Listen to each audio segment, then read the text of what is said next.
Okay. Oh, are we checking to see if we're live like we normally do?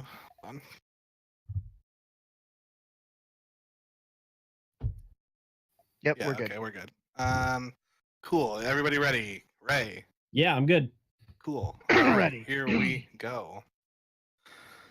Hi, and welcome to New England NEL5R. This is our 12th podcast episode. As always, I'm Eric, and with me, as always, is Luis. Hi, hello. And Brandon. What's going on, everybody? And special guest today is the Ray Dog Amethyst Champion, the God. Howdy, howdy. Lord Ray Daka himself. Let's jump right into it. Local news. Last weekend was the Turn 4 event. It sure were. Ray.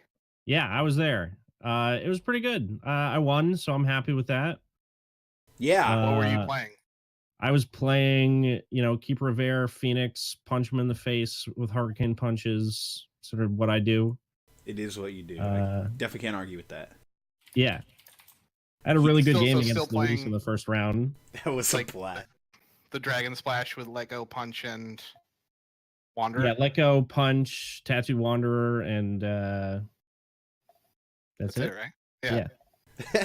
It's like your favorite deck of all time. You're like, I think that's it, dude. Been That playing it covers for it. literally a year. You're like an I actual haven't master changed of it. It's like I don't even look at the deck list anymore. I've mostly been futzing around with like the It's like Dynasty pure ones, muscle memory and like strength of will. pretty much. Yeah, But, me and Ray had a good round the first one.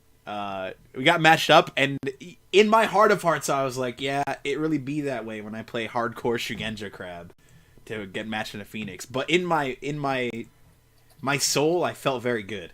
It was really fun, and the moment that I slammed a fish boy on the table, I think Ray just about had a heart attack. Like he definitely, I saw blood leaking from his ears. There was some shit going down there.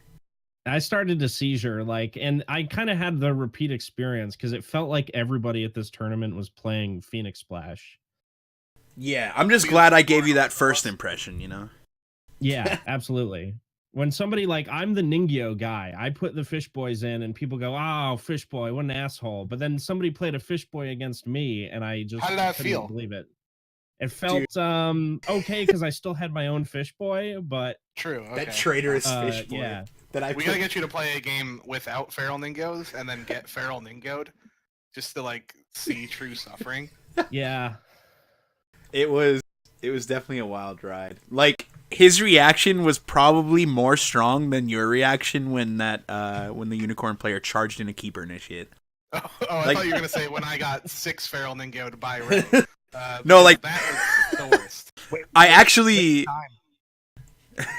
yeah, every time. Like actually no, he didn't need the Ningos until the end of the last one. But Yeah, I yeah, didn't play any Ningyos in the NEL5R championship to the last attack. Sorry, that was they some were just, crazy shit. They were just there forever. They so were we waiting just in the like, wings, so they're you had to be coming afraid. every Yeah. turn. We were like, They were okay, they're coming literally- now. Yeah. They were literally in the last 10 cards of my deck. Fish boy is coming. But he did it to me. It was a pretty close game. I got it done Yeah. to me. It was fun as absolute fuck. It's nice playing stuff that is new. Even though it's old for everybody else, it's new for me. No cranes there, by the way. Zero. No cranes. Yeah, everyone Still else think represented. there were Even there's there a was lot a of line. Crane players in New England, but maybe they're just They just Didn't weren't show up there. that day? That's really I it. think haven't they all moved? Jose plays Joel Crane. lives in Florida now. Jose plays crane usually. He played lion that day though. He did. He Oh, was yeah. going with some weird lion jank. I think Derek talked him into it. Oh, Was he trying to that honor her? crafty Derek. I don't know. I never ended up playing him, but I know it was something weird. It didn't seem that weird to me. Okay. It seemed like oh no, it was Unicorn Splash, but I almost feel like Unicorn Splash is almost real, just that the lion cards are so bad. Well, the only person not on their normal factions were Derek playing Dragon instead of Lion and Jose playing Lion instead of Green. So I mean, I'm basically playing a different faction. I played this card called Kuni shut the Ritsuko. fuck up. I played Ritsuko, and every single person at the tournament had to read what she did. It was You're like not wrong. everybody formed a conga line to read that Did she card. do good? No. Was she good? Oh yeah, okay, that sucks. Well, I was she gonna be- she I was getting ready to be acceptable. really happy. here the problem is my first round was against Phoenix, and then my third round was against Keeper Phoenix Splash Scorpion. So that was the thing that happened. I want so badly for the get benefits for winning on defense crab cards to be good, because that's like my favorite theme they have, but they're so bad. But we'll talk about that later. Yeah. For now, let's talk about Gardner game nights, Luis. Yeah, Gardner game nights coming up. Ooh, man, I should know this. Let me double check. It's Sunday. Yeah, it's Sunday the 23rd. I just had to check the day itself. Sunday the 23rd, Gardner, Massachusetts, Gardner game nights. We're gonna be having a get together. It's on paper, it is a tournament. I don't know how many people are gonna show up, but I do know that it's also like a potluck thing. We're just gonna hang out. Yeah. People are gonna bring food. It's gonna be fucking dope. The Gardner community is like super hospitable and cool, and we've also got more than a few people. It's all good. More than a few people coming in from, around the state and around the New England area. So that's gonna be a blast. Get that cough muted in time. Yeah, you sure didn't. Yeah. I would say I'd edit it out, but I can't. So. Yeah, for sure. But yeah, if anybody's Gardner in the area, has the best tournaments, and I love going there. I'm salty it's on a Sunday because I have to work the next day, which means it's a long day for me. But I don't care. Day. You got to come in, man. If anything, that's gonna be the perfect day to play some Enlightenment too, because we're just gonna. Oh yeah. We're gonna burn through the tournament portion and just fuck around all day and have fun. Yeah. Like my assumption is there can't be a ton of people. I do want to throw in one last thing about turn 4 before we completely move on. Yeah. Fuck yeah. My last game with Kyle was like, I felt really bad for Kyle because it was super not representative of his deck. His dynasty, like, really, like, I've never seen somebody low roll so hard. Like, he flipped 2 Master Alchemists on turn 2, which is, like, not great against me. Pretty unplayable. Yeah. And then on the next turn, he got, like, Swordsmith and I think, like, 2 Imperial Palaces or some amount of holdings that was not... That's not Storehouse. Storehouse. Yeah. Not Palaces. Storehouse. But, yeah, his dynasty just, like, completely shit the bed during that game, and I felt really bad about winning it, so... You couldn't. You shouldn't. You got like the 1 in 1 trillion chance that Dragon low rolls. That deck is so consistent. Saw Retsugu or anything like that. Hell yeah. Ray. Yeah. Repeat after me. We take those. Okay. We take those, baby. Hey. We take them every time, motherfucker. W is a W. W is absolutely a W. Yeah. I wish That's it. Shout out to low rolled every game. I don't give a fuck. Yeah. Dude, you paid your entrance to the tournament. Ian put it best. You've paid your entrance to have a chance for your opponent to low roll. Yeah. Fair enough. It's like the old slot machine. You accidentally hit up Isawa's casino. Until that tournament is over, you're all the enemy. Fuck you. I hope you low roll every game. Yeah, and we're not friends anymore, and I hate you. Yeah, that's why I play Scorpion. That makes a lot of sense, yeah. See, when you were playing Scorpion, you're like, man, I hate doing this shit to my friends, and I'm like, when I'm in a tournament, dude, you're not my I felt friend. so emotionally vulnerable after. I was like, I feel so terrible. Like, my emotional well-being was just in a horrible state of flux that entire day. You guys still like me? Yeah, like, yeah. God, how do you do it? Goodness. I yeah, just you really will be our fucking villain, huh? Like, goddamn. Yeah. Dude, once that fucking round 1 pairing goes up, I don't know any of you. Damn. It really be that way. For the rest of the Yeah, season. I mean, like, no, I let people take things back against me all the time. Well, I do too. I don't. Except at the Kote, but... No, don't do that when you play Casada either. Yeah, this motherfucker stopped me round 1 at PAX. No, I didn't. What did I do? Did I? I might have. We played each other round 1, asshole. Oh, yeah, but did I not let you take something back? Yeah. What did I do? We did something where it was like something I missequenced something. And I was just like, hey, can I resequence this? And you're like, no. And I was like, I believe that way. Yeah. I like it. I like it a lot. That's a mentality to take. Yo, at PAX especially, dude, I would cut you guys' throats. It's over. I did it in top 4 against Max, and I didn't feel bad. You fucking dismantled that man anyways. You took him apart to his base fucking components. Absolutely not. Yeah, like, no, you're being choked out. I'm not going to give you a card. I also did it in top 16 to the Crane, first guy who forgot to use covert. Yeah. Well, if you've already declared defenders, I mean, he's now got Right. knowledge. See, like, I even went, like, I, like, looked at him for, like, a couple seconds, and then I was like, I'll defend. And he was like, yeah, go ahead. And I was like, okay. I think a lot of people get too quick to assume, because covert might be obvious, but you gotta fucking declare, brother. True. Anyways. But I am mostly joking. I feel like I'm pretty nice at local tournaments. Yeah, besides, like, the red cards. But that's not really what you think. Yeah, you know how it goes. Yeah, fuck all you, but yeah. yeah. No, yeah. Strong. So local stuff's done. Yeah, seems to be, unless anybody's got anything else coming up. I know. Also on Sunday, Black Moon's having a tournament for the North folks. I know Mark's been pumping that out on the. Oh yeah, it's also on Sunday, right? It's also on Sunday, yeah. Yeah. Man, so, I mean, if only we had like a Discord where tournament organizers could get together and perhaps avoid such happenings.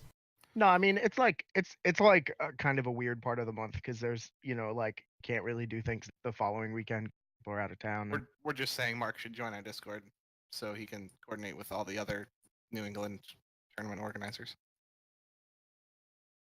He should. Hey. Nothing against him. It would just be nice. Mark's cool as fuck. Yeah, Mark's super cool. He was an absolute gentleman when I met him. But it sucks when two tournaments fall on the same day.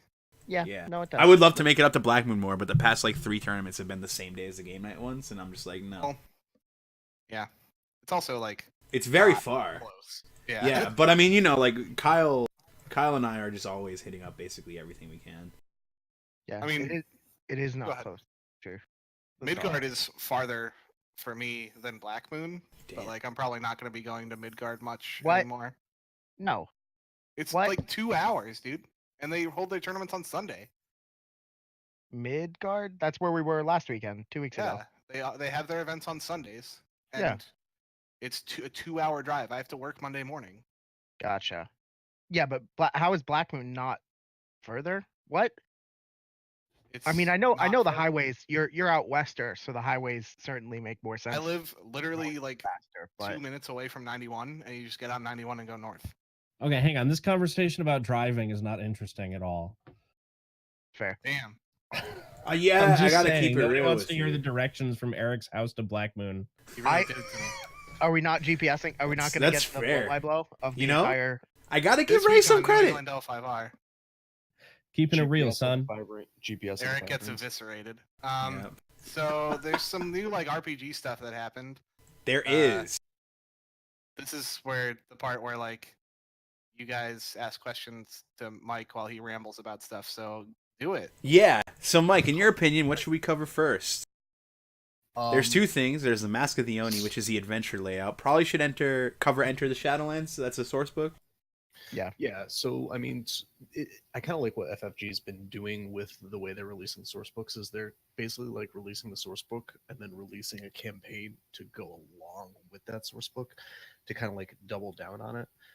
For their RPG stuff, they've been doing it as like kind of very new DM friendly, which I think is good because it's a completely new system that a lot of people aren't familiar with. L5R editions 1 through 4 were all basically following the same roll and keep system, so it was really easy to transition between them. Whereas the new system uses, FFG's whole new dice system and everything else. So I like how they're releasing stuff. I'm nervous as shit that they're releasing a Shadowlands book this early. Why does that make you nervous? So, as a DM, like lore-wise, Shadowlands is always supposed to be the big bad guy in the background. It's never supposed to be the primary villain for a campaign.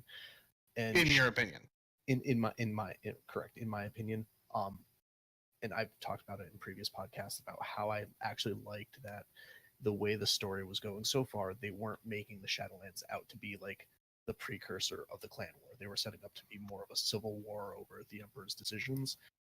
This lends me to believe that, like, in the story, like after Children of the Empire, in the next cycle, you're gonna see more Shadowlands cards. I really feel like they're gonna start bringing out a lot of the Shadowlands stuff, which is I think where AEG made a lot of their mistakes in the early game because they used it's basically they basically have this big bad evil that they can use as almost as like a get out of jail free card, and they're using it early.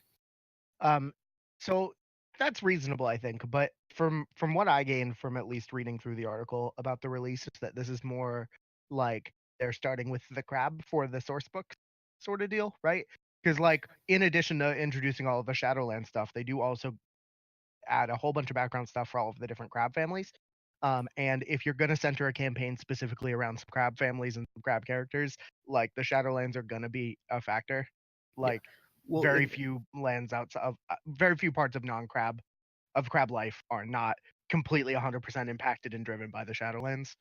Right. And I mean, and you're absolutely right with that, Brandon. It's just so what's interesting with the Shadowlands is, as players and a GM, it's always good to have like this whole concept of like this is the big evil that you have to go out and fight. But then if you actually like look at like the whole concept behind Roku guiding culture and everything else, the people that fight the Shadowlands are looked down upon because it's considered a political evil. Like no one goes into the Emperor's court and be like, I killed 5 Oni. They get thrown out of court because it's like, oh, you could have the Shadowlands take, get the fuck out. So it's really kind of a different perspective on things. And it really is kind of like to properly run L5R, in my opinion, you really have to get that players in the correct mindset that the Shadowlands, yes, is a big evil, but it's really not something to fuck with. It's a big no-no. Yeah. So I mean, the book like from my perspective is like I've never played the L5R RPG aside from the beta for a little bit. I've played D&D forever though, and the idea of the Shadowlands, just as somebody who's a noob to L5R lore, it's like it's got goblins, it's got like Oni, it's got demons and stuff, and it's something that's like familiar to me. Like I was very confused about how to make I don't know how to make a campaign about political intrigue, and I'm sure you can, and it's awesome. But as like an outsider to the system, this gives me something that's like, okay, you have a party of guys and they're gonna fight like some goblins and some demons and stuff, and that's like familiar to me. Right. Yeah, And this system is very different from Dungeons and Dragons, and that I really feel like it's at its best when it's the stories are people versus people. Right. And that's kind of where like as I evolved as a like GM for L5R, I did that. Like I basically used Shadowlands as the big evil initially until I started to like understand the system more, understand the political stuff and everything else. So you're absolutely right, Ray. Like this is good to release because it's kind of a bridge for a lot of people who play D&D or who are used to like fighting big demons and Oni and things in that regard. What I mean, just to kind of like go through the book, I like how they're splitting up the book. They're doing the first section is going to be basically the history of all the major areas of the Shadowlands. The second, as Luis brought up, they're going to talk about much more of the crab history fighting the Shadowlands. We're probably going to have some. Yeah, I was going to say Sorry, that was me, Brandon. but it's cool. Sorry, Brandon. You guys sound the same. Right, yeah, we're the same person. Right, I forgot. My bad. So they're going to kind of dive into the deep families. They're also introducing a minor clan family. They're introducing the Falcon clan, which I think is really cool. Fuck yeah. They're going to. Yep, Toratakas are coming out, boy. In fact, if you scroll down on the product on stream, you can see a fucking Torataka bathed in green, fucking punching an Oni in the goddamn face. And then in the final section, they're talking about how to use the concept of the taint and things in that regard, like as a DM. Like the taint is very interesting because it's a mechanic that can absolutely drive a campaign or ruin a campaign. And I like that they're kind of like putting rules behind it, but also I've always been of the mind that too many rules leads to problems because you're going to get players, you're going to get GMs who just go by the rule book, and rather than fulfill the role of a story, they're going to go, nope, we'll say this. I mean, so far FFG's done a good job with their books and everything else. I like the books that they've released so far. I like how they're introducing the stuff. I'm just nervous about doing Shadowlands this early because it also does forebode that the next set for the card game is probably going to be a Shadowlands cycle because FFG really doesn't. Hey, look at all this cool Shadowlands stuff. Yeah, we're not going to put it into the game. That's a very yeah. I guarantee you that's going to be the crap 6 drop. No, it's going to be your. I told you in fucking chat. It's going to be your 6 bait drop in the fucking crap pack. It's going to be your Komodo Oni. the book in general, the art looks amazing. Just the fact that if you pre-order it, you get all the cool cutouts and the bookmark and everything else in that regard. Um, Yeah, going, I think going, that pre-order though is specifically through their website and it is. local retailers, Um, which is kind of, but yeah, Yeah, who wants to support local game stores, right? yeah. right. So we can also go into the Mask of the Oni adventure. So this is kind of similar to the first adventure where it was released, where it's basically they have a preset adventure that takes place like combination Crablands and Shadowlands, where it's basically you're taking back Haruma Castle. That was a huge point Yeah. in the early part of the game, where that was actually a storyline choice where the Haruma had a choice to either regain their ancestral homeland or do something different, and the Crab Clan basically was like, "No, we want our home back." No, old game. In the old 5R. Yeah, that's probably important to. Right. Yeah. But this is interesting because it's like going to Haruma Castle, so it's like keeping a lot of the pieces, the old lore in place. But yeah, I believe so. And also it does kind of give us an idea of where we're at in the timeline. So at this point, we're in a world in New 5R. The current world is one where the Hirama Castle, which is like in this little valley right outside the wall, it's surrounded by mountains, but it's still definitely in the Shadowlands, has fallen to some sort of terrible Oni or something. We don't know really what, but it's probably reasonable to assume that it's similar to last time. But the Hirama still have not recovered their stronghold, and they're trying to do so. 'Cause once they get their castle back, they can stop being. Yeah, that's why Crab has no good cards, because they're too busy sending all of their good cards to go get the Hirama Castle. One of the things I do want to point out, like the maps that FFG is giving are absolutely amazing, and the tokens. Like if you like scroll down to that map and just like look at that fucking thing. Like you literally have Osana Woe in the corner with his fat fucking lightning bolt just glaring at the Shadowlands. It's an entire map of the Crablands and Shadowlands. Like in the upper corner, yep, you see the Castle of the Falcon. They have each of the towers named, which is actually something from the old game with the 12 towers of the Caillou Wall, and then the full breakdown of the Shadowlands, and you have Fu Lang sitting in the corner riding the first Oni. So, yeah, it gives you the tokens too, which you can use on the maps of where things are, like as things move. I think FFG is doing a very good job with everything. I have full confidence. Like, I'm a lore nut job and an RPG nut job where I buy pretty much everything that's released just so I can just consume it and understand what's going on. And I'm looking forward to getting this. Like I said, I have some reservations about them doing it this early. I would have preferred some more stuff about the clans and like some political intrigue. But you know what? Eventually, they do have to release something. They've been banging it. Yeah, it's looking good. I'm definitely excited to pick up a copy of all of the stuff that comes out. And the other thing that I'm excited. So because this is not only a Shadowland setting, but also seems to be so focused on the crab.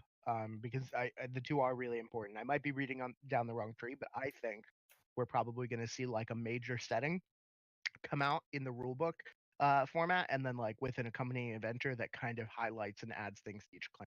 So like not necessarily guessing what's what, but like I think we'll probably see a setting that really explores like the dragon and their inability to reproduce, and like the sacred land sect at some point, which I can't wait for. And then it'll expand on the dragon families, and then we'll have like a scorpion one that, I don't know, maybe more buddy cop films with Yojiro and Aramoro. I think yes. I think the Scorpion one will be if they do something similar to the old. I don't think they're going to do something similar to the old book where the Scorpion are exiled. So I think you're going to see something different with the Scorpion.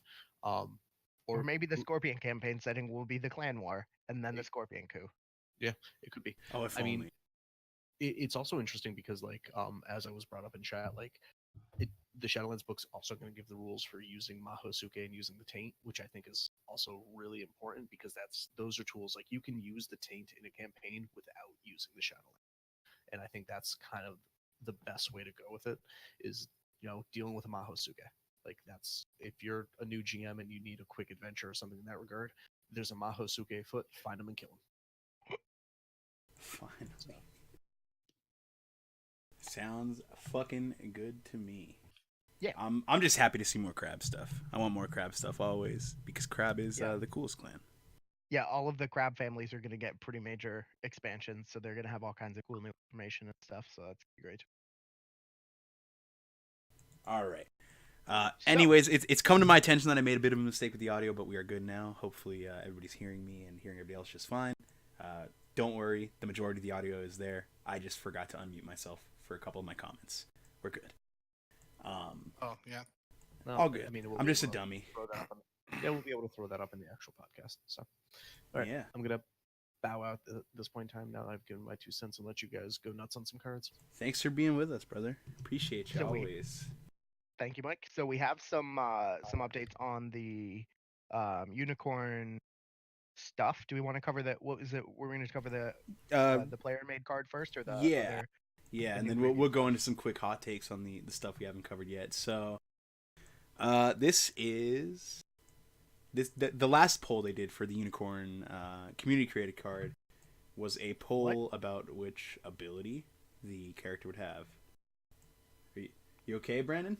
Yeah. Sorry. Oh, my mic sensitivity is a little high. Yeah. So, what ability will this worldly Shiotome possess? The answer is not the good one for some reason. It's definitely the good one. Yeah, no, wait, it's not. You think this is not the good one? No, this is not the good one. What's Plus the good one, one? +1/+1 for everybody. That one's Anthem really effects, good. swarm No, wait, shift that's days. non-unicorn dummy. What? It says non-unicorn character. Oh, fuck that noise. Goose. Yeah, no, they got the good one. Good. Yeah. Good. Okay. Okay. So this is a Okay. character that was supposed to have balanced stats and high glory. We do not know these stats or glory yet, but the selected high glory ability, and ability to re-honor. Yep. Pretty good. In Search of Honor, reaction after you play a Gaijin card, honor this character. Okay. I think this so is like hedging your bets on just making sure that this character isn't full potato. I Although think that's the only way to make a character with high glory relevant is the ability to fix itself. Kinda. I mean, Mitsu has concern- really high glory, and he's broken. My concern with this ability That's is true. that we get enough Gaijin cards to actually make it relevant. Currently in the game there is one. It is Spyglass. Yep. And you don't play that during conflicts. So like that seems like less. Well, it doesn't have to optimal, be in a but- conflict, but it's I Well, get yeah, what you but mean. like you want to be like you're You not want going to it to get be like dishonored snap. outside of a conflict. Yeah. Right. Real quick, let's Um, just cover that. Like Mitsu, while he cannot honor himself, Dragon has He's a got lot good of honoring incline. stuff Yeah. now. Good incline honor. Um, Let me check with the So we second one. know of at least we know that new scimitar is Gaijin, and we also know the new compass. the compass. Yeah, the compass cards probably we'll was. be covering quite soon. The reveal the top 4 cards from each player's deck during the draw phase is Gaijin. So if he's in play after if you play this new guy during Dynasty, which you will, you can react to honor him if you. Hey, decide to skip the maybe draw he's a phase. charge target. We don't know. He could Maybe. be just like a 5/5. But so Would that be medium stats? Well, it said balance stats, balance not medium. stats, Oh. so just that they're the same. They could be higher. or I mean, lower. granted, 5/5 is a massive stretch, but you know, it's look at Yakuni. He doesn't give a fuck about anything. I doubt that there's gonna be a poll on how much this character's gonna cost. But if I had to guess, I'm gonna guess that it's gonna be a 3 cost for like a 1/2 or like a 2/2 with 3 glory. Oh, not No like this. way. Maybe 2 glory. I see a 3 cost 3/3 with 2. That's Yeah, like I was I think thinking a 3/3 with 2 as well. I don't think we're gonna get that good.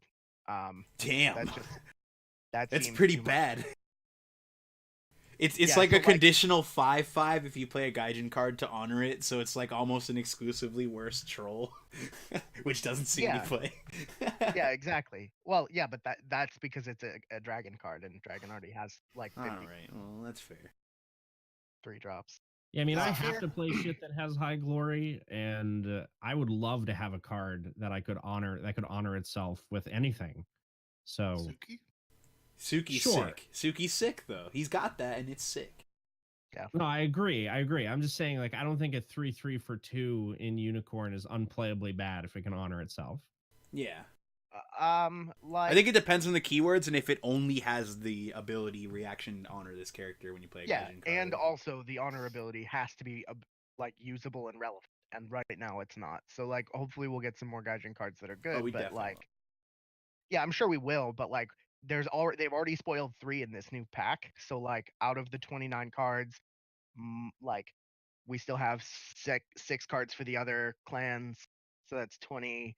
23 or 24 cards or something like that, and then we have like all the unicorn cards, which won't be Gaijin mostly, maybe like one or two of them. I don't know. It's a scary ability for me because I feel like it's going to be better later on in the game, but I don't know if it's going to be usable right when the pack comes out. But we do also have Children of the Emperor that's coming out before this card probably, Yes. right? And Yes. then This card's not that gonna be out Children for a of the while. Emperor might also have some Gaijin cards, so we might actually just be fine. This card's gonna end up being like just a Toshi Rambo. We're just never gonna see it. Like eventually it'll come out somewhere. Do we know if it's Nope. not? Is this card not coming out in the pack? The There's clan pack? no way. I would be shocked. Unless they just have a bunch of cards already fucking made. I would be shocked. Also, Eric, I feel like you were gonna say something a little while ago. I assumed it would come out in the clan pack. See, I could be wrong. I guess the clan pack isn't until March. I don't know. It just seems like to get this like ready, and I guess they would have already tested all of these and just let us pick one. Right? Is that the assumption? It seems pretty heavily curated. Yeah, I guess that's true. They've probably play tested all the potential options here.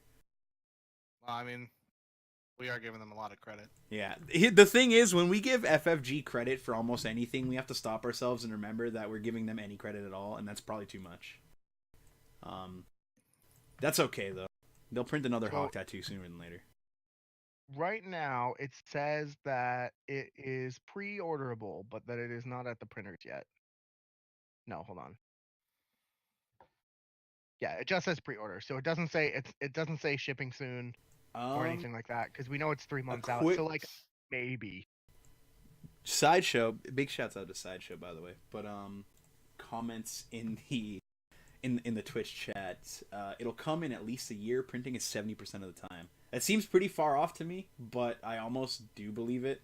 I wouldn't say at least a year, although I could imagine it much later than the clan pack. The clan pack, that was my big hang up, was the act of physically getting this card printed and into the pack and ready to go seems like it might be a bit much for the clan pack. But I would welcome being incorrect. So that's probably fair, but they do have a bunch of other clan packs and a cycle coming out next year that they could easily slot it into. Oh man, can you imagine this is a unicorn card in a clan pack and just nobody buys it? Yowzer. I'm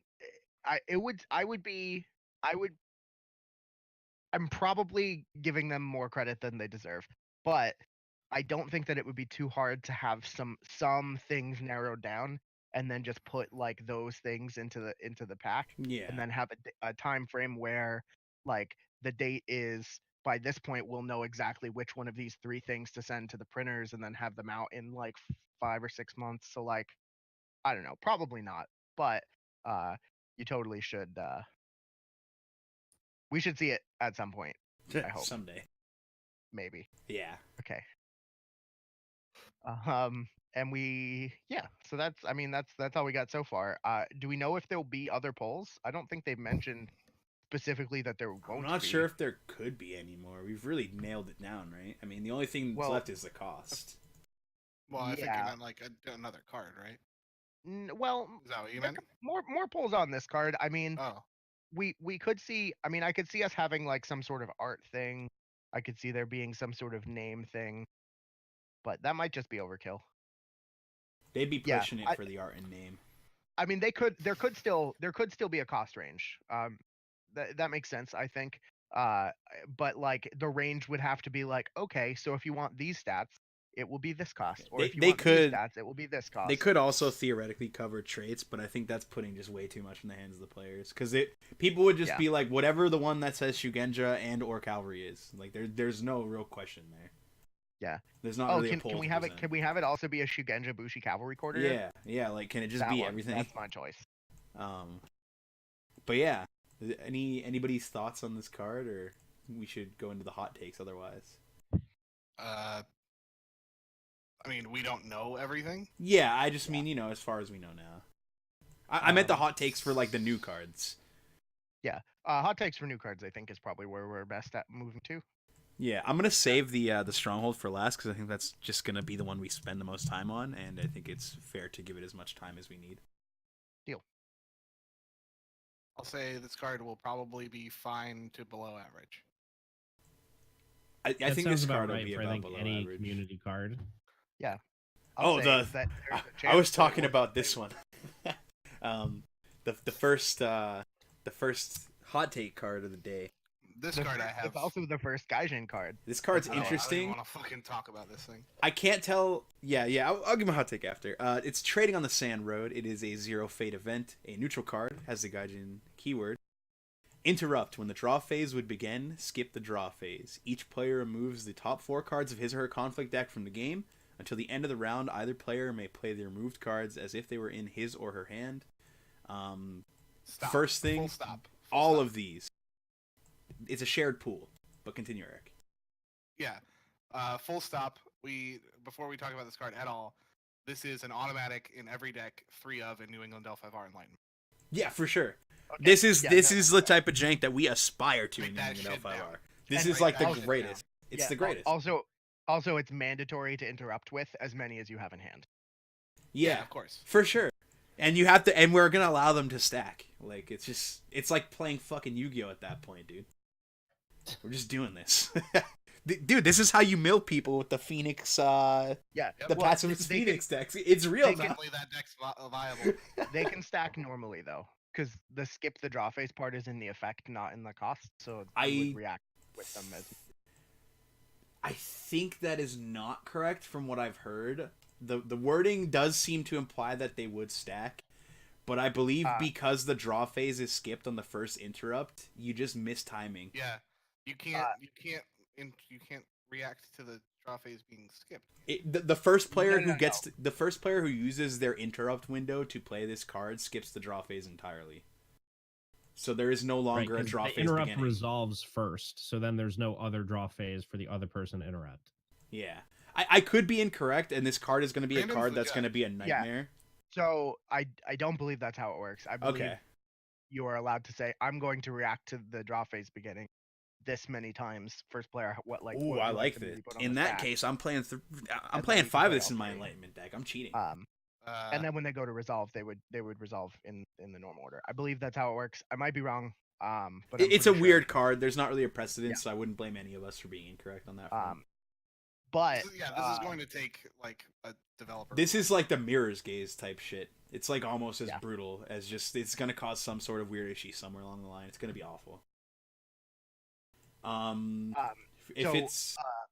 think that this card is going to be nuts in a bunch of different ways. Mostly in ridiculous nonsense combo jank decks. But I do really think that this card is either going to be a 3 of in like every deck, or it's going to be a 0 of in every deck, and I don't think that there's going to be. No, I think this is a 3 of in Lion because it's just a straight buff when you get to play better cards. Oof. I like that. That's a good mentality, as a matter of fact. Yo, big ups to the Lion players. Y'all got a sweet card coming. It's called Trading on the Sand Road, baby. To the same effect, I think that any really aggressive aggro deck would probably want to see more of the. Or anybody who struggles with honor. Yeah. But like that is like, we're memeing, but like any faction whose conflict deck isn't very powerful, like if you're a faction whose power is housed more in your dynasty deck, like if you play this and you're playing against an opponent who has a very strong conflict deck like Scorpion, it usually will be like a better trade for you, I'd say yes and Scorpion, no. I don't want my opponent to have access to my S tier conflict cards. The opportunity cost of playing it, and like you're basically going negative on it unless you spend more cards in that turn than they can spend. So you probably want to be the first player when you use this because you want to have like best access to the best cards rather than risking them, taking the pick of the litter and doing what they want. Yeah, I think it's much better if you're first player because you're not just getting it's first for the entire round. So you want, if something's better between conflicts or what have you. Yeah, exactly. You could steal their, you see a reprieve, you just literally fucking steal it instantly. You see Fate Worse Than Death for some reason, you steal that and play it in a conflict, etc. I think this card's cuter when you're down to 1 bids, but it being a symmetrical effect. While some clans are much more heavily conflict oriented, like this seems almost like a really awkwardly designed way for them to target like the Scorpion having you locked into 1 bids, and I'm not sure it's good enough at all. It seems very janky, And there's probably a world where this card sees some amount of play, but it seems too janky and not good enough. I could be very wrong though. Well, I don't know. There's a part of me that says you play this as a 1x in decks that are prone to being Dishonor versus Scorpion, and you just save this as your counter to Duty, right? So like when you feel like Duty is coming, It's actually really cute. This is when you slam down the trading on the sand road. Just deny them the ability for Duty, and if you're getting low. I don't hate it. Yeah, I don't hate it as much as I should, I think. Yeah, the feeling is like it seems really fun, so instinctively I want to just be like, no, it's fun, so it must be bad. But I feel like it's I don't know, it's just so compelling. I feel like I'm gonna do some trading on the sand road at some point. Oh, in my L5R. Another interesting point being this coming in the Unicorn pack. There's a bunch of cards that are just gonna say Unicorn Clan only now too. For whatever that is worth, which I do think is probably worth noting. There's just a bunch of cards that they're not going to be able to play if you play this out of Unicorn. But yeah, let's not get too deep into like hardcore review territory. Does anybody have any closing thoughts on this? I do not. That's not true. I do. It will be a 3 of when I get my Scorpion Dishonor Splash for Oracle of Stone deck going. It's finally real, boys. It's happening. It's gonna happen. We're gonna mill them. That and that other guy. The guy, it's like when you lose an honor, mill a card. That guy's 3 of them. I'm gonna 9 fate them. Okay. I'm confident this will see no play. So I'm confident that after it comes out, it'll be in the game for like 2 weeks at locals. Everybody will be playing trading. Yeah, it'll be tested heavily, and then people will be like, ah, fuck this. And then some people won't be like that, and you'll get hit by it once and be like, what the fuck? All right. Next card. Yeah, Curved Blade. 0 fate attachment. Is a unicorn attachment. It is +1 military, +0 political skill. The traits Weapon and Gaijin. Attached to a unicorn character. Restricted. While attached character is attacking, it gets an additional +2 military. They were so afraid of this in Neaton Master. Yeah, they really were. Okay. Well, hey, Good all joke. you gotta do is play Neaton Master as your restricted card, and then also play Splash Seal the Unicorn for Seal of the Unicorn. That's a sick idea. That's only 6 influence for those. That's like a really good deal so far, dude. Yeah. Hey, you can, and then you can still play 3 Spyglass as long as you're a keeper roll. Yep. Ooh. Hey, Keeper of Void Dragon. Unicorn Splash is real, baby. You just gotta not have your talisman. Meta Game solved. solved. So my first impressions of this card, they were strangely mixed. I think in more aggressive strategies, this card is just fucking bananas. It's just a better Katana, which I firmly stand by saying Katana and Fan are the most efficient cards in the game by a country mile. And this being a more efficient katana while attacking, it's pretty wild. And losing 1 military force while defending with it, I don't think is the worst thing in the world, given that it's a 0 fate attachment. Like I feel in aggressive builds this is an instant 3 of, and even in some non-aggressive builds you could consider it over Katana, or you could consider it alongside Katana if you're heavy on attachment. And this card will never be let go because it's in Unicorn. Yeah, no, there definitely aren't less aggressive Unicorn strategies. It definitely has to be just on the attack, so it's basically just a Katana. Yeah, they're definitely not printing a new stronghold, right? They're definitely not doing that. Yeah, there's no mid-range stuff happening. It's gonna be fun. Yeah. I mean, for the way Unicorn plays, they were basically like, let's just throw them a better katana, because they're not using their characters defensively that often. They're trying to slam you for 2 military attacks if they can. So yeah, they just storm out the gates and ride you down, as the card would say. Indeed. Like you do. I will say though that it does actually it is interesting that this card comes out in the pack that also the mid-range stronghold comes out, because it doesn't really, it's not as good in that capacity. Like it's much, I mean, I guess it kind of is, but it also kind of isn't. I feel like it's just, this is an HMT card. HMT. Unicorn cannot have HMD. I'm sorry. That's not a thing.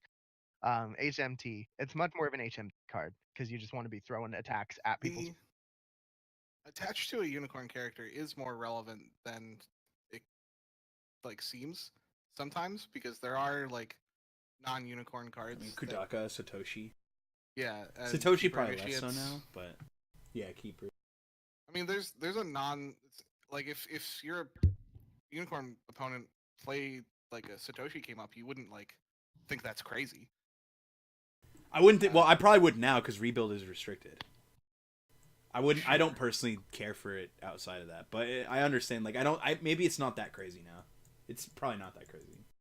I wouldn't look at my opponent and be like, "What are you smoking?" Yeah, no, definitely. They weren't. They're not hanging out with like crab Hatamotos.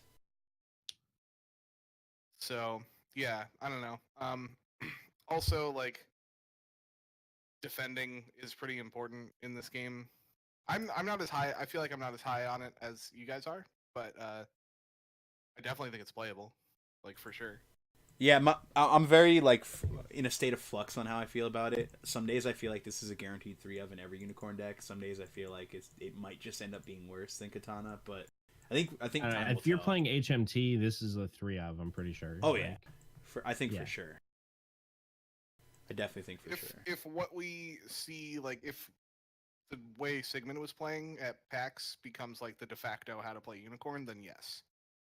Because that man was throwing it all against the wall. Hell yeah. So yeah, I think this card will see serious play. I'm not sure if it's going to become like a powerhouse monster, but I'm definitely saying that this will be a card that you should become accustomed to seeing in Unicorn. Yeah. I think so for sure. Probably very rarely splash. Yeah. All right. Next up is Compass. Hot take. It is a 0 fate neutral attachment. Wait, did I interrupt you? I'm sorry. Oh no, I'm sorry. I'm sorry. I didn't mean to interrupt you. What you got? Compass. It's a 0 fate neutral attachment plus 0 military skill plus 1 political skill. The traits Gaijin and item as a reaction after an opponent's province is revealed during a conflict in which attached character is participating. Look at the top 3 cards of one of your decks. You may put any number of those cards on the bottom of that deck and the rest on top in any order. I think this is terrible, unplayable, useless, and does very little. Man, this is a real bad Spyglass. Yeah, I wouldn't play this card if it were the only Gaijin card to trigger that new card that we're designing as a. I would just not play that new card, and I wouldn't play this, and I'd feel great. Wow. Okay. Yeah. Okay. Let me say one thing in defense of this card. Sure. So I play Shrine Maiden and I whiff with that shit a lot of the times. A lot of times I don't, but it's a lot of luck. So if I play a Compass, you'll never hit a fish boy again, dude. Play a Shrine Maiden into the fight. This helps me mitigate my chance of just whiffing shit, right? Oh, okay. See, I thought that your defense of this card was going to be if I include this card in my decks with Shrine Maiden, then I won't feel bad when I whiff on Shrine Maiden and pitch it. And that's like the only redeemable feature I could possibly. Well, that's also true. So it helps you in 2 ways to not whiff with Shrine Maiden. Yeah, I love it. Right. Dude. Okay. I think that's solid. That's a strong use of the card, right? Yeah. So it's similar to what is it? Magnificent Library, I think, is the one that. No, that's their conflict. Never mind. So is Mech Mage is Ian, right? Yeah. Yeah. So Ian asks, "What is this Compass doing that is worth +1 political?" Clearly, it's like, "Hey, look, if we go this way, we'll be able to find spices."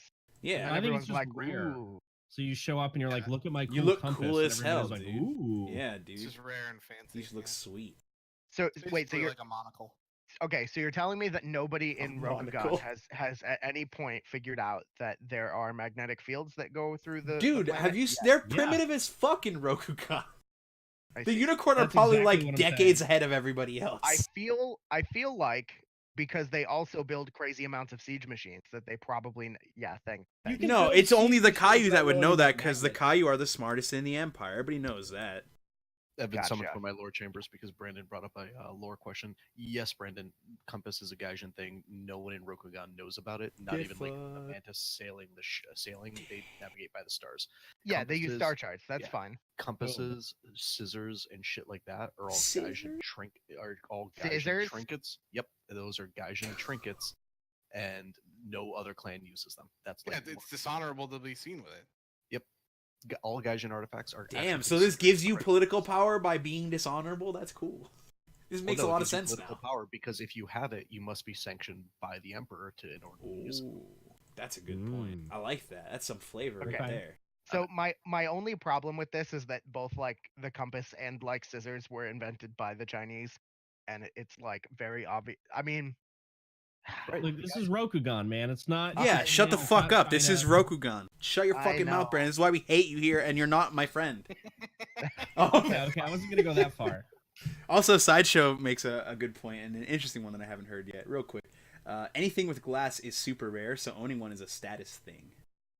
Right. I didn't actually know that. So glass being a rare commodity in well, Rokugan. so yeah, they have ceramics certainly, but glass isn't like a thing, and ceramics are like clay. That's So like if there's a lot to be said historically for the argument of had like any of the Chinese empires or like Eastern Asian societies developed glass that would just be like the end of everything, and they would just whatever. But they didn't hit glass, and because they didn't hit glass, that's why like the literally West got could to happen. not shatter the proverbial glass ceiling. Yeah, it's what it is. So glass being a huge deal actually makes a great deal of sense here, and I think that that's pretty cool. I think the long and short takeaway of this card is fuck this card. It's trash and should never see any play. It'll definitely see play in a European Lion list in like a year, but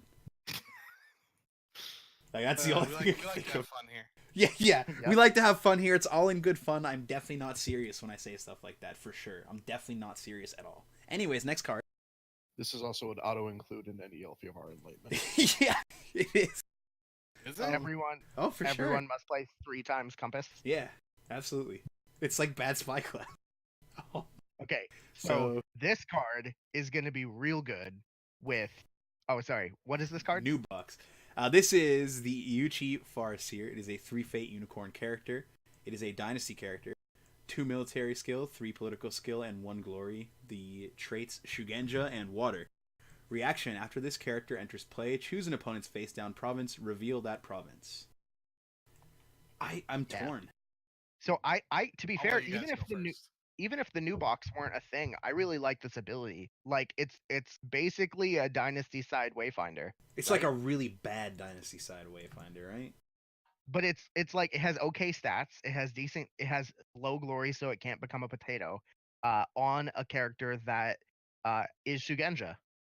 He's also slightly off clan stats, given that it is pull favored. Yeah, it's lightly pull favored. I feel like it's a solid.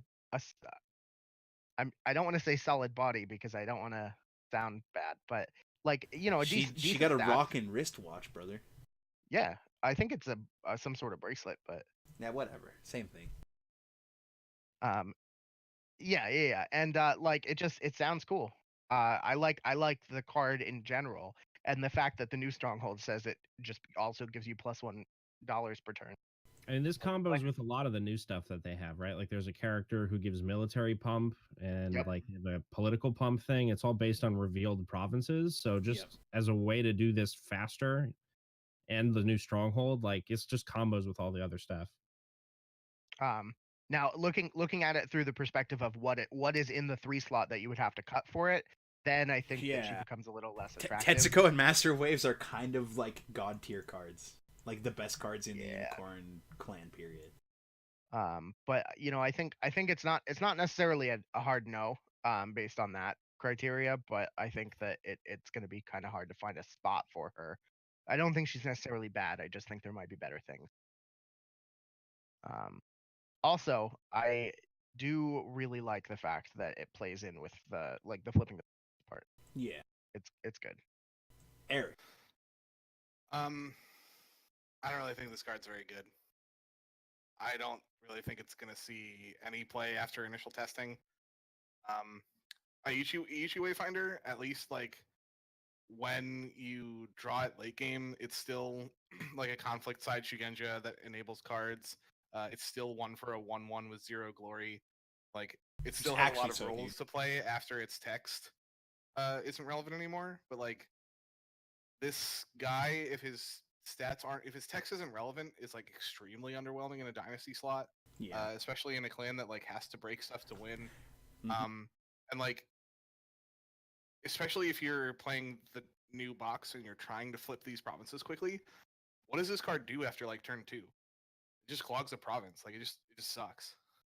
I mean, it's still heavier. It's still heavier in the political side, and in a province where we can't play the one that gives us 2 military conflicts, pretty much have to balance things out. There have to be some political guys that go in because we'll need to break eventually. I feel like, or it will take you 8 turns to win the game. I see what you're saying. This is kind of the rare instance, but like, imagine a game where you just successfully dodge resto all game, And you don't have to react when you play this, but then your option on the flop is a 3 Fate 2/3 that's blank. It's like, oh darn, even my normal unicorn cards are better than this somehow. Like, I wish this was anything else. I think the romantic idea here is that it's gonna flip something that isn't gonna react immediately and fuck you over, and you're gonna start getting money off of Shiro Shinjo, which we'll get into in a little bit. But I think that's a bit too much of a romantic idea. I don't think it's. And this is quite the Dynasty, best. so if you ding Resto before you draw cards, like, that's good. That's actually a good deal too. I just mean, like, late in the game, this card has potential to be, like, legitimately just a blank 2/3 Shugenja. Yeah, the actual god scenario is playing this turn 1 and hitting Resto. Yeah, you would feel so fucking good though. I might do that just because, like, I kind of want to make Kyle, tilt off the face of the planet. Because that'd be sweet. He probably wouldn't tilt either. He'd be like, "Oh, nice hit," and then go about his day completely. Yeah, you still have to beat Dragon. I think this is worth testing. I just don't think it'll continue to see play after the testing phase. Yeah, I also think people are a little too far in on the, oh my god, synergy, it's like +1 money. I could just, like, attack them with any character and reveal that same province. I think you're gonna find that it's not as relevant as you think, but that's just me. Yeah. I will say, as far as all of the provinces go, because I've just read through them all, the only ones that it really, really affects, like Restoration of Balance, still triggers when you flip it, and Magistrate Station is still face up. So, like, it actually that's can't. awful. It can't trigger if she flips it in Dynasty. I'd be lying if I said I knew the exact text that causes that, but I believe Ian when he says that. It does. Resto does not have a target, so if she Resto flips says it in after Dynasty. this province is revealed, Your opponent chooses and discards cards Okay. from his or her hand until player has 4 In or that fewer case, cards in hand. Ian, you lied to me, and we're not friends anymore. Seems like a trigger to me. But 100%. What the heck, Ian? pretty fucked up, Ian, honestly.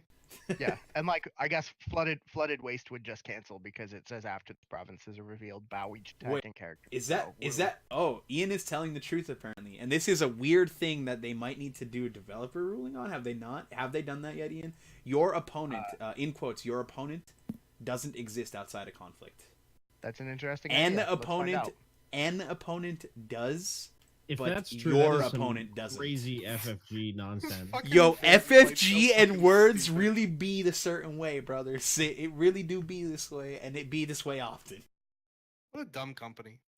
This game fucking blows. I love it so much. Okay, we gotta wait for a ruling on this. I'm not sure your opponent and an opponent are actually different things. I feel like it might be because they're FFG. Have you Right, seen like, how they do words? Like, It could be. If someone's like, I believe both people, like if either one of them was correct, I'd be like, yeah, it makes sense. yeah. Because this is a company that, like, they will have cards that read almost exactly the same, and one single word being changed, like, they have to do a new developer ruling on it. Like, it's unreal. Their inconsistency is astounding. I fucking love this game so much, dude. Yeah. But I mean, that it remains to be seen. I believe Ian currently. But we will see how this plays out. Restoration of Balance reads as follows. After this province is revealed, your opponent chooses and discards cards from his or her hand until that player Right. has 4 or fewer And cards. It's your opponent. We've got that, but Ian is saying that So quote your opponent end quote doesn't exist outside of a conflict, quote an opponent quote does.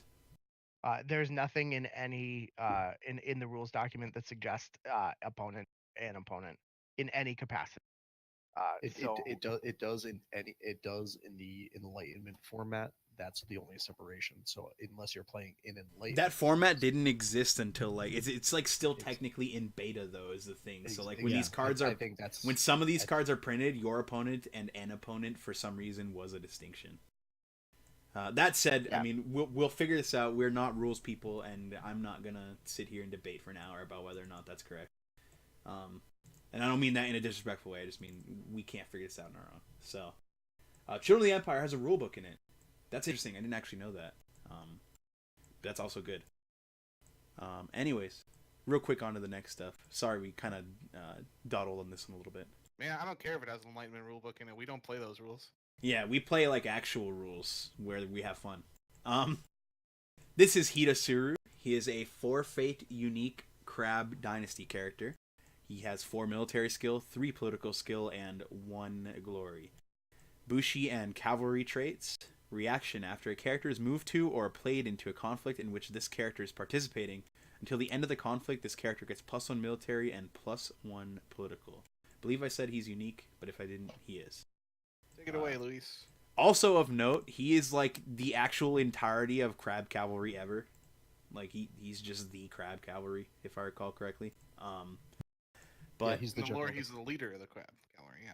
And he's Kasada's brother. yeah, he's like the cavalry though. Like there's just not really other I Crab thought the Crab had Cavalry. the second biggest cavalry. They do. It's literally just one legion. Like Crab have 12 legions, and one of them is a cavalry legion led by this dude. Yeah, like there's not like much. Like we have the second biggest, I guess, but it's not a lot.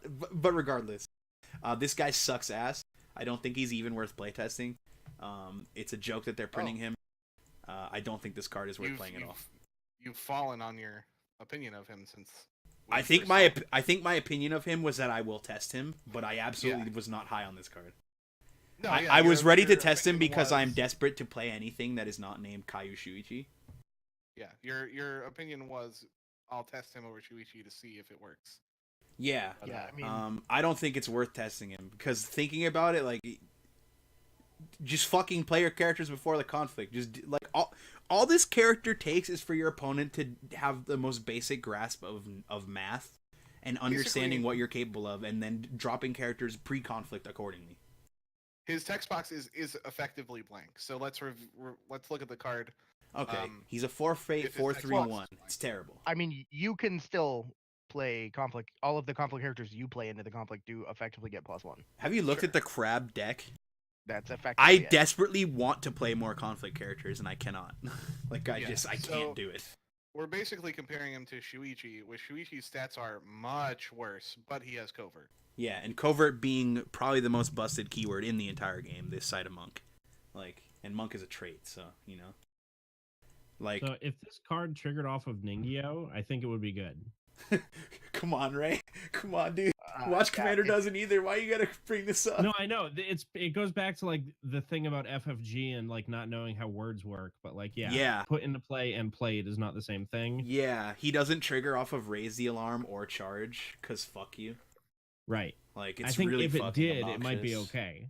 I agree. I think if raise the alarm and charge actually work with this, like, you'd see it in weird, like, off meta lists, because it would make more sense. But, like, Right. It might actually just be like a fun thing. It might not be competitive, but it would be like playable. yeah. Wait, we had a 3. And anyways, yeah, I mean, the stat block, it almost looks impressive, because a 4-3 is like, damn, this guy's beefier than Yakumo, who's a bitch, and they understated him. But, like, it just doesn't matter. It just really doesn't matter. I mean, Crab have 15 dudes that cost 4 that have 4 military strength. It's nothing new. Like, the 1 extra political strength is almost entirely irrelevant.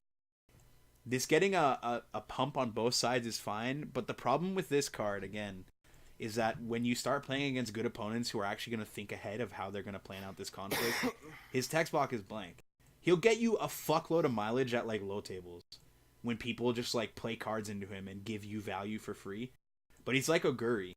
Like, they're just not going to hand you value on a stick for this guy, so he's not worth playing. Because good players will not just But- let him be good. Oguri has covert, and if I And said, Oguri's probably better than this card because he's got covert. yeah, if Yeah. I said, do you want to pay like 2 money for a covert, you might say yeah. Yeah, exactly. Like, I just mean, like, But if text I box said, wise, the text wanna boxes are spend- similar. If I said, do you want to spend 4 money for 4, like military? For 4-3 Like- with irrelevant keywords. Yeah, you'd be like, probably not. Yeah, like, is it named Steadfast Witch Hunter? Like, if it is, then probably, but... So, I don't know. I just am not a fan because I don't like cards that require your opponent to graciously hand you value. I like cards that generate me value by being good cards. Yep. Card Yeah, sucks. Moving on. One day we'll get a crab card, maybe by the time the clan pack rolls around. Yeah, No, God, no, I hope so. the Crab Clan pack is going to be just like the Scorpion Clan pack. There'll be 3 playable cards and everything else will be trash. I'm okay with that. I'll take anything. Oh, except it'll have to pay the crab tax, so it'll actually be 3 playable cards that are all good only in Scorpion. So this is Speak to the Heart. Here we This go. is- Here's a bomb. Yeah, sure. It's a Zero Fate event. It's a unicorn event. It is a conflict card and it is 1 influence.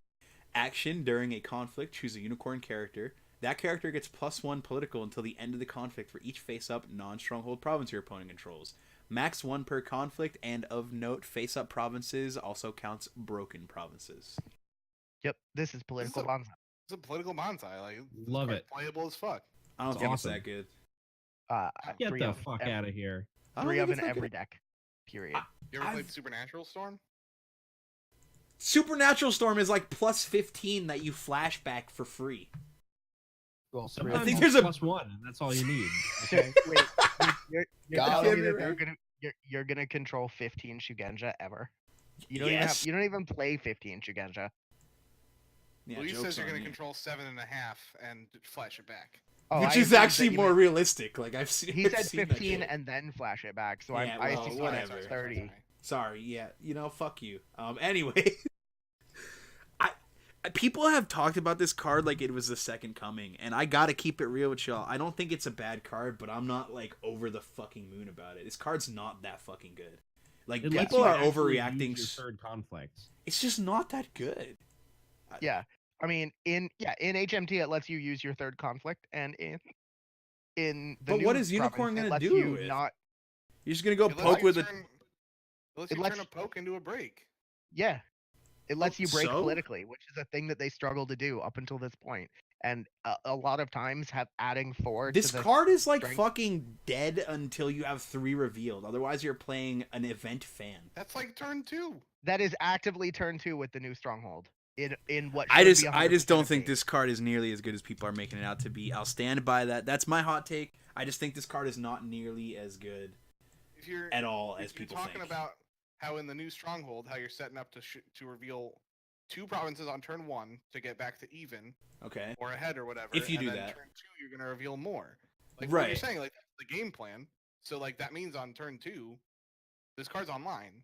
So Anil says that this card is, That's not is actually worse a than Neil. what? Yeah, it is. Mine's Desire.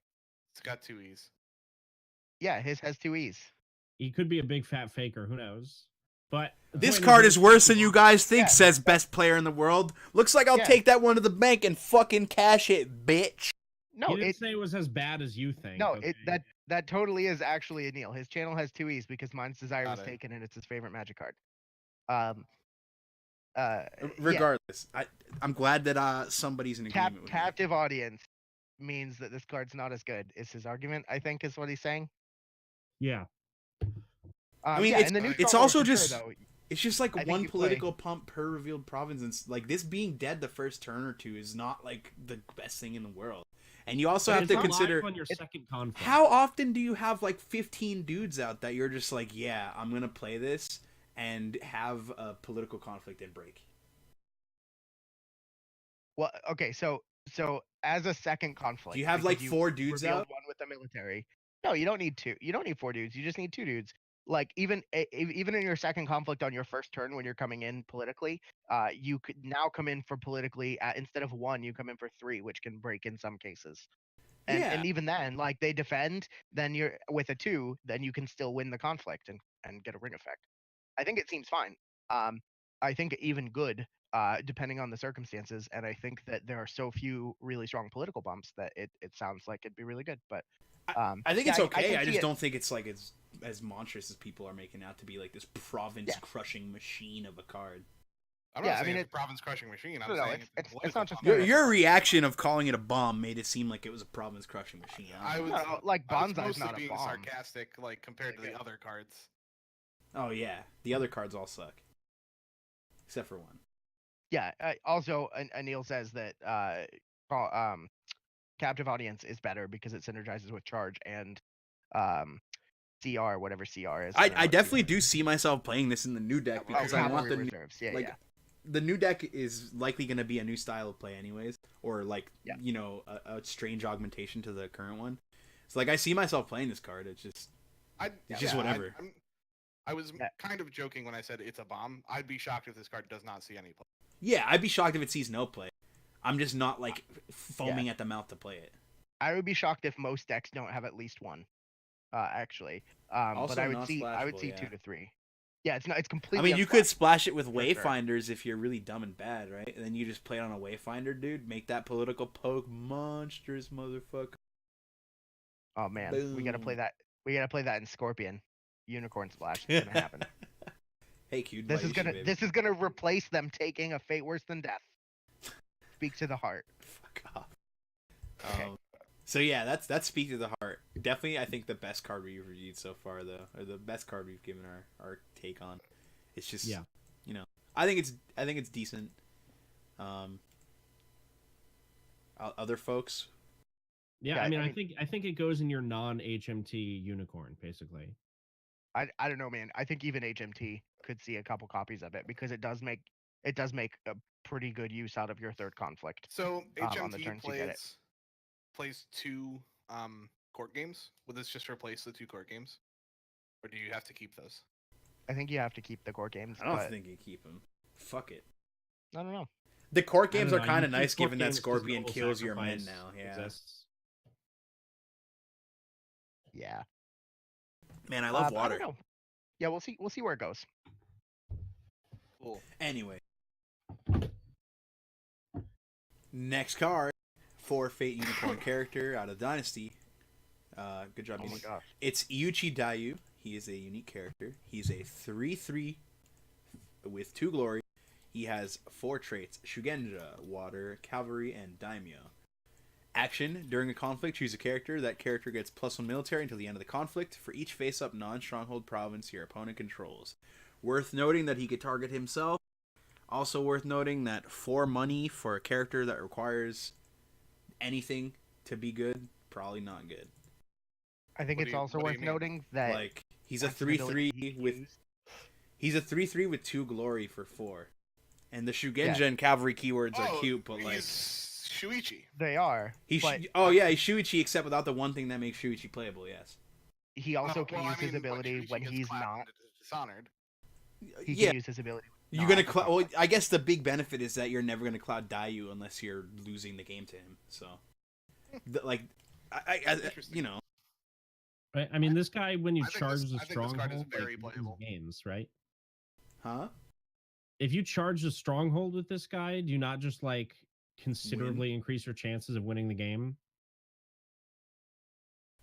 I would probably rather charge it with any of my other characters, not named Shahai, but I guess like the 4 slot is kind of just Shono and Shahai. Right? Like he's going to charge in for 7 if you're attacking the stronghold. And Neil makes a good point in the chat. Unicorn Phoenix was probably going to be very real. Yeah. So I think this card's extremely playable. I think this card's real good. Also, he can use his ability. I don't like him over the other stuff that's available currently. Like he has a flexible ability that in new stronghold is almost certainly gonna be really, really good. Also, unrelated to all of this, 100% you can't use more than one Burning Sands thing against the or no trading the Sand Road. You can't use more than one. Period. Yeah, see, we're gonna do that in Enlightenment anyway, because I don't care. I can't reveal my sources, but that's the thing. Yeah. So like, can you really afford to cloud this guy over other cloud targets in Unicorn? Definitely not, unless you're losing to it, right? So I mean, his text box is live. And it's like a bonsai every single time he's in a military, or every single time there is a military. He doesn't have to be participating, so he can do it from home. Like, yeah, my mind just immediately changed on this when I said those words in that order. This guy is just a bonsai every turn he's in play. Yeah, he's a bonsai on a stick. Like, yeah, no, like I said those words and I was like, actually, that's really sick. So ignore me. Never listen to anything I ever have to say about any other card ever again, because this card's actually pretty decent. I thought I was like kind of going crazy for a minute, so I'm feeling a little better now. Yeah, no, this guy's actually legit. Like, getting a bonsai a turn and just putting like 3 fate on this guy, you're just getting a bonsai every turn. He doesn't have to be participating. Shugenja Cavalry doesn't really matter except for HMT, that he but can like do it from home seems like really strong. Yeah. he can do it from home is big. The fact that you could cheat and splash wave the dragon to do it twice per turn is also great. Perfect. That's exactly what I've wanted to do, is splash away the dragon. Yeah, it'd be real powerful. Yeah, because you can do that. What a show. Yeah, you can't do that, Brandon. You know that, right? I did you not hear the part where I prefaced with you could cheat and splash wave the dragon? I did say those words. Oh, you did say cheat? Well, I did whatever. say We'll cheat, just fight yes. next time we see. And yeah, cavalry matters for like cav reserves and Yeah. and HMT. Like I was being a bit exaggerating when I said it doesn't really matter that much for HMT itself, but this guy's definitely better than I just gave him credit for. I'm just an idiot, and I didn't think about the fact that this guy's a bonsai on a character. Yeah, he's a bonsai on a dude, and also he comes back from cavalry reserves, and he like can do it outside of conflict. Actually, he can come in for a political conflict if you can get him honored for 5, and then later on bonsai the military conflict that he's bowed in home for, which is great. He's also like an Yeah. He's also like an okay charge target. Yeah, like yeah. There's because he's it was just like Shono before, and Shono was a monster. But this guy's actually like a Yeah. good charge target that isn't just for like the Shono deck. Like this guy, or not even a charge target, but this guy's just a guy that's probably good at a Shiro Shinjo. Period. And Like on I a take him charge, over. on a Yeah. charge at any point after the first turn, he's probably a charge for 7. Yep. Or 6. Also rather. worth noting Like, is at that the best artist that they commissioned to do stuff is the one who do this guy's art. So that's a good. Is it? He's a good boy. It's yeah, I don't know, Lei Wang. Yeah. I don't know if I'm saying that correctly. I apologize if I'm not, but I absolutely adore his art. His art is fantastic. He's actually here in the chat, and he just said, "Fuck you." Solid. Hell yeah. Also, another very important part about this Uchi guy, aside from his like child abuse of sending his children to the Emperor, which is some bullshit. He is the second daimyo that Unicorn has, and they now have another ticket to the daimyo only party. So. Oh yeah, he's the Uchi daimyo, and they have the When we get that neutral attachment that's attached to a daimyo you control. And clearly we're getting Shagatai, which is going to be the Khan, right? So boom, he's basically a daimyo. He's got. No, we covered that. Didn't we cover that last week? He's going to be in the game, but not the Khan. Oh, don't say that, dude. Yeah, no. What if they make him the Khan, and then that conspiracy theory about all the characters with unique titles being Kolat is true? Well, like Shagatai is just Kolat for some reason. Alton Sarnai would have to get booted out because he became the Khan when the Kami Shinjo came back and promoted him to Khan because all of the Shinjo family. They need to just give Unicorn a new champion. Nobody cares about her. Everyone cares about her. Look, her ability is super relevant. Okay, you can do things with it sometimes, except it's just what your opponent wants, and it's not very good. Yeah. So this is Shiro Shinjo. It's not Alton Sarnai. This is really good. It's a stronghold. Amazing. It's unique just in case, like we need to run 2 strongholds in the future. It is +1 province strength. It is a castle. That's a good trait to have. Reaction. Actually, no, it's 10 honor, starting honor, +6 fate per turn, and 10 influence. Reaction. After you collect fate during the dynasty phase, choose an opponent and bow the stronghold. Gain 1 fate for each face-up non-stronghold province controlled by that player. I'm fucking horrified of this. I'm actually terrified. So the first thing that stands out is that it is a giant castle built into mountains that have horses carved into it that are like 20 times the size of a normal horse and still only adds +1 province strength. It is a Shy Guy flexing, though. That's really the important thing. The first thing to think about is that it is a Shy Guy. It is literally a Shy Guy flexing, and it fucking owns. Yes, but it does give you lots of faith, and that's nice. Ray, what do you think about this card? What do you think about the Shy Guy flexing on the art? Well, it's obviously a Shy Guy flexing. I agree. Now that I've seen it, I can't stop seeing it, and that's true. It will haunt your dreams forever. Outside of that, I think it's cool that they're finally that they're experimenting with this space early. Like, I didn't think we were going to see an alternate money stronghold for quite a while. I didn't think we ever would. Yeah. So it's cool that they're trying to do something with this. Maybe it's going to be super fucking good. I like the trade-off of okay, on turn 1, I'm going to get 1 less, but then I'm going to get more on every fucking turn for the rest of the game. That feels pretty fun. It's spooky, man. Yeah. Yeah. Like my Oh, big that- hold up on this is just that the game is, especially like at, I don't want to say higher levels because I don't want to imply that I'm at that level. But you know, as you learn more and more about the game, it becomes more economy driven, and the economy is the entire, like, it's almost like the win con of the game.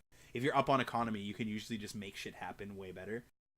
And I mean, yeah, money powers cards, like, and Yeah. cards win the game. So exactly. And So this generating more money is them messing with the flow of economy in the game. To me, is ultra fucking terrifying. I could really be exaggerating the strength of this card, but like it for me, it's up there with like at least Kyuden Isawa. I actually probably put it higher than Kyuden Isawa, but that's just me.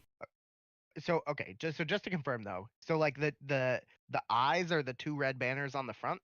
yes. Okay, see, I was trying to focus up more No, no, no. because like I would figure the arms don't go as high because He's got his horse hands. the heads are unicorns are the hands, but they're Yeah. like over his head flexing. Yeah. Instead of like reasonable Right. flex. Ah, yeah, okay. Yeah. It's a Shy Guy flexing. I'm Strong. glad we've come to the strong. Well, Glad he's we've come he'd to have that, to be though. to flex like that. Yeah. Have you seen his guns? Yeah, exactly, dude. They're Um, horses. He's fucking yoked. That's a lot of horsepower, motherfucker. It's funny because you said yoked, so it's like an extra pun. Oh my god, it is. Yes. What a stupid show. We Yeah, suck, wha- dude. I'm confused as to why you can see through the bottom of the Shy Guy's right arm, because like it has it's not attached. It's the card. No, it's the card. If you look at like, I don't have another card open, but like the cards Oh, just yeah. have that like white thing on it for some reason. Yeah, but it like the mountains that are on the thing. I guess it could just be deeply in the background, but Yeah, well, I mean a lot of it's like clouds, but like the white slash like on his right, our left, yeah, is like part of Yeah. the cards, which is actually in my opinion, in this instance in particular, it takes away from the card and makes it look a little weird. it does. I think so as well. It makes it kind of It makes it look a like lot less that majestic, side you know? on the ground. Yeah. But yeah, so 10 influence, 10 honor. Yeah, they could have got away with giving this 9 influence for sure. I really think they like if they're gonna put 9 influence on fucking HMT Lion HMT, and Kyuden yeah. Bayushi, they could have put 9 on this. Like, I don't know. They did Oh, playtesting, not me. I suppose, but yeah. So like the one stronghold strength is I guess what we've come to assume from Unicorn, even though it's a giant ass castle. And, Literally mountains, like literally made out of mountains. But you know, it's kind of like Mountain's Anvil Castle, which is a castle made out of mountains, but it's fine.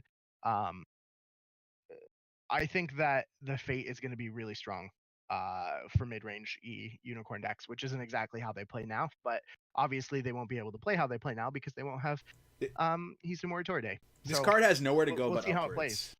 Yeah, Like this card I think- only gets absurdly better over time, I think. Yeah. For sure. And I'll I think put it that in the top 5. that we've seen a lot of the decks start to do things where they're just like, I'll just buy one guy with a whole bunch of Fate, and then I'll do that next turn, and then next turn, and now you can't win. Is definitely a strategy that that this stronghold can happen with, and I'm really excited to see Unicorn do some cool things. Cravicorn. Eric, we've come I mean, to you. yeah, The Hatamoto. Like I said, I'll put it in my top 5 province strength. Strongholds? Yeah, strongholds. I am not as horrified of it as I was like when I first saw / heard of it. I do think that like in a lot of matchups and in a lot of L5R games, the couple turns are extremely important, and it takes those first few turns to actually get rolling to a point where you can, because you have to be able to get to a point where you are ahead economically on your opponent, but then you also have to get to a point where that being ahead economically matters. And It's you're like- playing for time too. Not playing for time Right. because that sounds sketchy, but like you have to play with the assumption that time might happen, so you have to like try to make shit happen in the time you're allotted. It doesn't actually matter if you're like up 3 money on your opponent on turn 3 or whatever if you're like about to die, you know? So I do think it's super strong, and I do think it has the potential to be like extremely like unhealthily strong, but I'm dubious because Like if you just slot this into the current card pool, it's probably not going to be like that crazy. Yeah. But I think there's going to be some other pieces that are going to go with it that could actually push it into like a It grows upwardly straight up like a not motherfucker. okay. Yeah, yeah. Like if you can ever time- consistently reveal 3 on turn 1 without like jank cards, it's just fucking bonkers. Like absolutely nutty. Considering like right now, I would put it in my top 5 strongholds, and there's gonna be a ton of cards that are gonna enable it. It has the chance to be like degenerate. Like pure vacuum, I put this top 2, but currently I'd say it's top 3 or 4. But then you have to look at it right now with the current card pool you could play with it. Current card pool, I'd probably put it like ever so slightly below Kyud Nisawa and above Mountain's Anvil.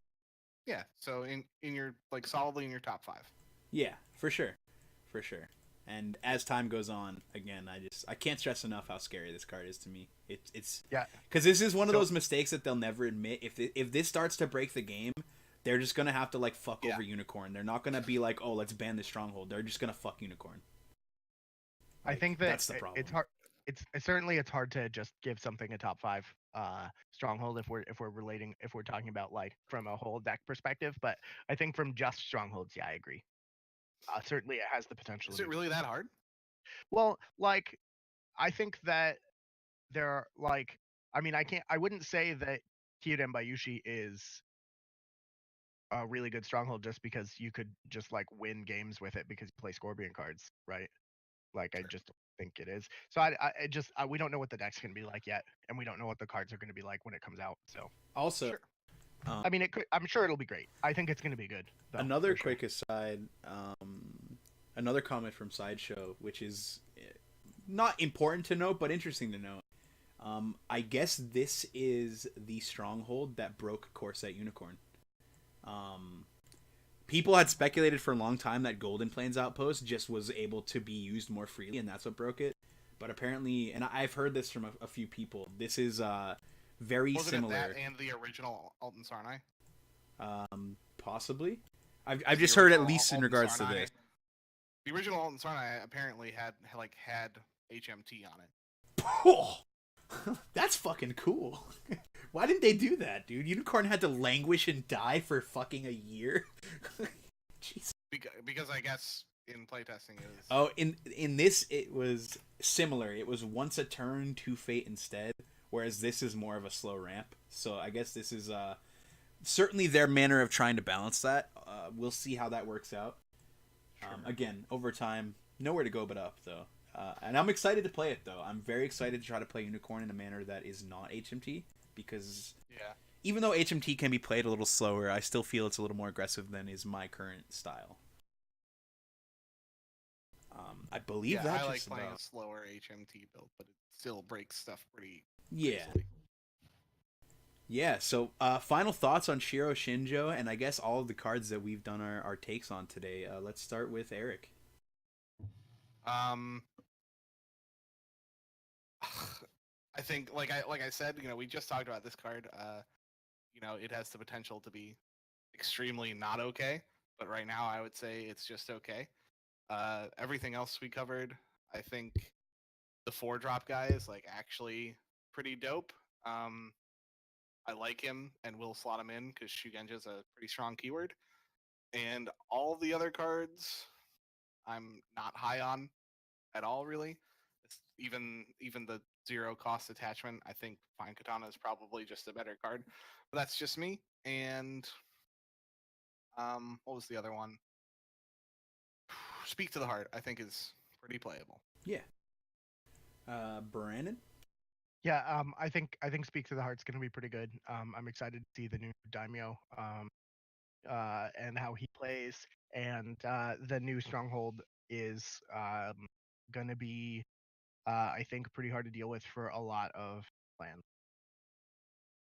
Pretty aggressive, and I think that it fits kind of. I think that actually, if it had been available from the beginning of the game, I feel like it actually might have been not as good when people originally started playing, just because people tended to nobody knew what the fuck was going on. Yeah. But now that I think people fake characters have kind of gotten into the mentality of like fading characters is really good in a lot of circumstances, I'd like to thank the Scorpion, because I think that it's a Fate Worse Than Death's fault.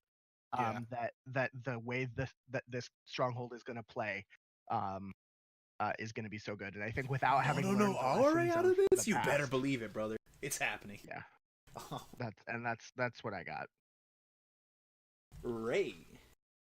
I'm very excited for where Unicorn is going. Like, Yeah. everything since the core set seems like it has been a apology letter from FFG straight to the Unicorn Clan. I mean, not everything is like broken, but they have a high concentration of playable cards that seem to be coming out in every expansion, and that's gonna I think it's gonna reach a critical mass where suddenly Unicorn is going to be super competitive. Like, maybe we're not there yet, but it feels like they're climbing I think to we're that there spot. yet. I think we're there. We certainly could be, but we're going to be even more there after this new stuff comes out. Yeah. Unicorn just top 8 packs. Yeah, that's definitely indicative of. Yeah, Lion just got second place in Europe. Oh, come on. They did. Did you say come on because I can't compare an American Grand Cote to a European Grand Cote? Are you telling me that all European players are worse than North American players, Eric? Why would you say that explicitly verbatim? I can't believe you. I can't believe you just said those words in that order. Neither can I. Unicorn, quite frankly, is a playable, solid middle tier clan, and if you take it to a Cote, you're not high off on the smell of your own farts. You definitely are. It's gonna get better than that, though. You're probably high off something, just probably not Jankum. Yeah, Jankum is reserved exclusively for Crab Potama. Yep. I'm really looking forward to this. Speaking of, how we were talking about how the game is and we're playing, everybody's putting more Fate on dudes. I just put in the chat how my board at the end of the last Crab game I played on Jigoku. It was a 6 Fate Yori, a 4 Fate Kasada, and 2 4 Fate Borderlands defenders were playing in that game. They damn sure were. This is perhaps the most crabbin board state I've ever seen. It's just missing some keepers. That's really the only downside. Yeah, I didn't get any keepers the whole game. Yeah. But I played that Yori with 5 Fate and a Vanguard Warrior in one turn. On turn 2. He got clouded too, and you honored his ass. Fuck it, dude. That's a province crushing machine, brother. Yeah, yep. He was just attacking over and over again. Did you Karada a Seal of the Dragon? Yeah, so when I attacked his stronghold, he couldn't trigger Sacred Sanctuary. Yep. Yeah, that's like the best play you can do in Crab.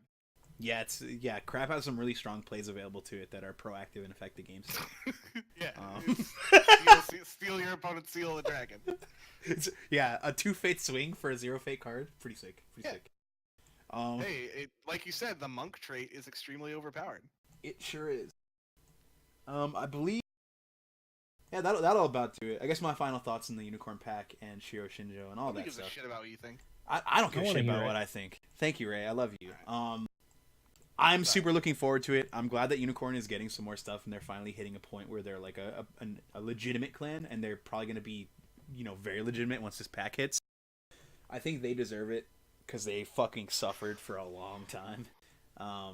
And the direction in which Unicorn is going, as Ray said, to me is super interesting because I'm not an aggressive player, and Stronghold like Shiro Shinjo. I already liked playing Unicorn while not being aggressive, and Shiro Shinjo is seriously enticing to me. It just looks. Yeah, I'm much more interested in where we're going than where we are right now. Absolutely. Anyways, I think that'll about cover the podcast portion. We're gonna be swinging into the Jankum corner in just a moment here, but I want to thank everybody who stayed with us. Thanks for tuning in, and thanks everybody for being here. If you're new, don't actually leave. There's still more stuff. Yeah. This is where we cut the podcast. It's true. This is where we cut the podcast. Save me a little bit of editing. We didn't get to the fucking rules again. Oh, Brandon, I'm so sorry. Oh, yeah, no, I totally forgot. Do you want me to just? I mean, I could run through them. We've got a few like minutes. super quick. Don't even say anything besides Brandon. Say back out. Wait, I mean, I was gonna say, okay, so they changed characters being played from provinces. If you play a character from a province during it has to be during the dynasty phase, which means back alley hideaway effectively can't be played the way that it used to be. Dog shit. Awful, it's terrible. They've added some rules for composure, which is some stuff that we expected just because you have to, because it's a new thing. Composure, for those not in the know, is going to be the new the new thing that your characters have their composure abilities as long as your dial is lower than your opponent's, which changes every time you change dials, whether it's a duel or anything like that. Uh, uh, there are more bits about specifically resolving conflicts during the conflict phase, that each player has specific opportunities and framework details and stuff. So that's just kind of a rework. Nothing really new there. Um, they've added rules that specify characters becoming copies of other characters. We've seen one card that lets you make one of your characters a non-unique copy of another character. But we do have some rules in there for copying unique characters, and they basically have to follow all of normal unique characters. You can't copy your own unique character if you already control your own one in the game, which means that, not necessarily means that, but I would assume that we're going to see at least one other copy character, one specifically that will be allowed to copy unique characters. There was some talk about the Egg of Panku potentially being a thing, which is a thing from the old game. Google it; it's really cool. Um, there are definitely some new things for in play and out of play. Some rules specify cards that go into the wrong deck type, like for instance, Togashi Yokuni. Copying the Scorpion card Adept of Shadows ability and then using it to return to the hand would no longer go to your hand. So if you would take a card that's not supposed to be in a deck and it has an ability that would put it in that deck, instead it just goes to the discard pile of the correct type instead, which means Dragon's unplayable from now on. No, I'm just kidding. That's not true. But certainly we are. It also, the in and out of play areas also specify some using of abilities from hidden areas of the game, which means that there's going to be something presumably at some point that will trigger from inside the deck, whether it's something that's like whenever you search your deck for a card, put this card into play, or whenever you would um, do some weird stuff to like look through, you can get this card out. Um, but they've specified that just like a card from your hand, using it like reacting, uh, if your cards would be used again, like if there were a card that said whenever a player loses an honor, reveal this card, draw a card. You could use it multiple times, just like you could use like a character that keeps returning to your hand or going out of play, because if it's not in one of the visible zones, it's not the same card. So it can use its ability multiple times. We've seen a lot on the limits of triggered abilities as well change, which kind of covers like if a card leaves play and re-enters play, it's a different card. So kind of more of what I was just talking about. Yeah. And aside from that, the only other things we've really seen are minor tweaks and additions to make the new cards come into play, come into the game and have kind of a basis. I'm sure we'll see some more updates as we get closer, but yeah, that's what I got. Boom! You hammered those out of the park. Fucking home Proud run. of Good you. job, man. Nice, dude. Yep, thanks. Sorry, I probably could have done better if I had planned to do it that short. No, like you actually, like all this you stuff. actually like fucking nailed it out of the park. That was good. Once again, though, this is the part where we, say our goodbyes. We are still going to be on stream. This is just the part where we cut the podcast portion and move on to the gameplay portion. As always, I am Luis. With me is Eric. Bye. Brandon. Ah! And this time, Ray. Yeah. Goodbye. Oh, Yeah. if you want to hear me yammer on, come check out my stream. It's on Fridays, Oh, yeah, 7:30 plug. Eastern. Send that shit, boy. Yeah, twitch.tv/diceordeath. Come hang out. Yeah, twitch.tv/diceordeath. Fridays, 7:30 p.m. EST, correct? That's it. And that's our New England L5R Discord champion. Dude's a beast. Absolute beast. He's Ray Daka for a reason, motherfucker. Yeah. I'm just going to explore all sorts of Phoenix shit. It'll be great. And thanks again to everybody who stayed with us.